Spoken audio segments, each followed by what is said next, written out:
اللہ نے فرمایا جب میں نے تجھ کو بھی حکم دیا تھا تو کس چیز نے تجھے سجدہ کرنے سے باز رکھا؟ اس نے کہا کہ میں اس سے افضل ہوں، مجھے تو نے آگ سے پیدا کیا ہے اور اسے مٹی سے بنایا ہے۔ فرمایا تو بہشت سے اتر جا، تجھے شایع نہیں کہ یہاں تکبر کرے، پس نکل جا کہ تو ذلیل لوگوں میں سے ہے۔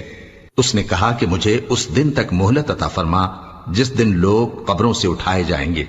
فرمایا اچھا، تجھ کو مہلت دی جاتی ہے۔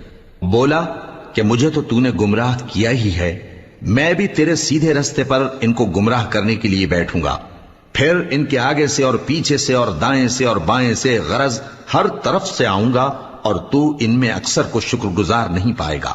اللہ نے فرمایا نکل جا یہاں سے پاجی مردود، جو لوگ ان میں سے تیری پیروی کریں گے میں ان کو اور تجھ کو جہنم میں ڈال کر تم سب سے جہنم کو بھر دوں گا۔ اور